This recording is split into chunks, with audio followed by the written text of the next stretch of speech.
اول به دا واورو د فرعون څوک و. فرعون طالبانو اصل کې وایي د اصفهان او د ده نوم ولید و، ولید ابن مصعب. دی د اصفهان و او بیا روح المانی وایي طالبانو کان عطارا باصفهان، عطر به خرڅول په اصفهان کې، رکبته الدیون، قرضدار سو. بیا د تل اصفهان نه راوتښتېد مصر ته راغی. مصر ته چې راغی او په مصر کې بازار د مصر ته چې ننوته یوه نادره یې ولیدله. باندې د بازار نه یو پنډ غټ د هندوانو، دا په 1 روپۍ و. دننه په بازار کې یوه هندوانه په 1 روپۍ وه. ده ویلې خو همدا تجارت ته شروع یې کړه. نو یو پنډ هندوانې یې واخیستلې په 1 روپۍ.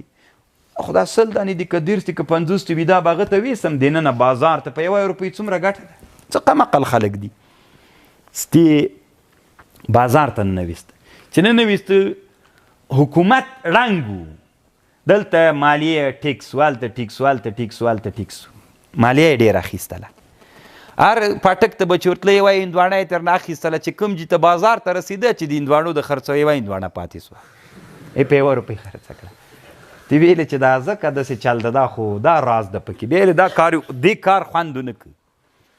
بیا راغی هغه ته مقبرې ته راغی، د مصر کې یو مقبره وله. نو ده چې دا مصر کې وګرځېد فکر یې وکړ چې دا خلک ډېر غافل خلک دي، دا حکومت داسې فکر یې نه ده، مذبذب روان ده. نو ویلې راځه دیرې کې مړی خښېږي. ورغی ورته ویلې وي دلته چې مړی خښې ما ته 15 دینار راکوي. هغه ورته ویلې ولې؟ وایي زه پاچا مقرر کړی. ته دا پوښتنه نه وه چې کړی که نه یې کړی، خو ده د حال ولیده. بس 15 روپۍ ترې واخیستې. زه یا دیره کې ځان واچاو. هر سړی به چې راتله 2 روپۍ ترې راخیستې، 15 روپۍ ترې راخیستلې، ترې راخیستلې، ترې راخیستلې. بله ورځ ته یو سړي مړی راوړی چې خښوي یې. نو هغه ورته 15 روپۍ وي نه وي چا مقرر کړی؟ پاچا. وایي زه پاچا ته ورغی چې داسې یو سړی د خلکو نه. پاچا ویل ما نه ده مقرر کړی. پاچا دی وغوښت چې وغوښته د پیسې ټولې ځان سره واخیستې، پاچا ته ورغی. پاچا ورته ویل ته ما کله مقرر کړی؟ وایي پاچا ما هم دا مقصد و چې ته مې مازې راوغواړې. زه غریب سړی یم، تا زه چیرې راغوښتلم که نه؟ بس چې اوس دې راوغوښتلم نو زه به تا پوه کړم پاچا. پاچا زه تا په حکومت کې وګرځېدلم، کار ډېر خراب ده. هر سړی چې هر څه وغواړي هغه کولی شي. دومره پیسې مې په دې مړو ګټلي، دام دي تا.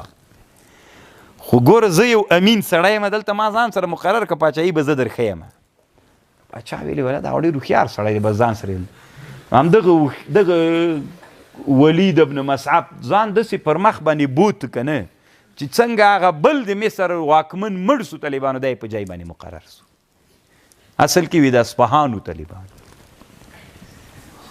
کان عطارا باصفهان رکبته الدیون فدخل مصر وآل امره الى ما آل وحكاية البطيخ شهيرة وقد نقلها مولانا مفتي الديار الرومية في تفسيره. نور ټول قصه بیا روح البيان کې ذکر ده. خو بیا طالبانو والله اعلم بحقیقته، خدا خبره تم فکر وي.